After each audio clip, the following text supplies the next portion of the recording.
monde qui était réuni avec lui, qui bougeait avec lui, il a pris 12. 12 qui ont, 12 justement en fonction des 12 tribus d'Israël, certes, mais 12 personnes qu'il a pris dans différents milieux.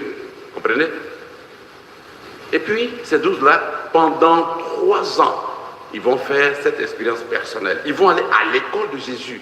Ils vont tout recevoir de Jésus. Ils vont tout apprendre de Jésus. C'est vrai que ça n'a pas été facile pour eux d'abandonner ce qu'ils faisaient. Pierre, on sait qu'il était pécheur, Matthieu était publicain ainsi que pas là-bas. Il dit, bon, allez, viens. Et puis voilà, suivez-moi. Et ils sont partis. Mais ces gens-là, voyez, ce qui est important, c'est que ils se sont laissés former. Ils se sont laissés pétrir, comme la pâte que le boulanger pétrit pour en faire des galettes, pour en faire quoi encore? Du pain et tout ce que vous savez. Et ces gens, ils se sont montrés dignes de la mission qui leur avait été confiée et assignée par le Seigneur, voyez. Si aujourd'hui l'évangile a pu dépasser les frontières d'Israël et de la Palestine pour arriver jusqu'à nous, c'est parce que ces gens-là, ils n'ont pas eu peur d'affronter même la mort. Ils n'ont pas vraiment eu peur, voyez, d'avancer en eau profonde pour parler de Jésus. Voyez, aujourd'hui, ce que nous devons retenir, c'est que nous qui sommes là, Dieu nous a donné un monde à transformer. N'oublions pas ça. Ne perdons pas cela de vue. Et la mission des apôtres, elle aujourd'hui continuée par le pape, par les évêques, mais en même temps par chacun de nous. Tout chrétien est appelé à annoncer la parole de Dieu là où il vit. Voyez, l'Église nous donne beaucoup de moyens pour le faire. On a par exemple nos CEB qui sont là. Oui, CEB, l'Église dans le quartier, où les frères sont appelés à se réunir une fois dans la semaine pour partager la parole de Dieu et aussi être capable, voyez, de propager cette bonne nouvelle-là. Mais malheureusement aujourd'hui, voyez, on n'a pas encore pris conscience, on n'a pas encore compris. Quand on dit CEB, on dit non, c'est l'affaire des autres. Là. Nous, on ne se sent pas du tout concernés. Les seules fois où on vient, on dit, ah, aujourd'hui le curé arrive, et là, de façon hypocrite.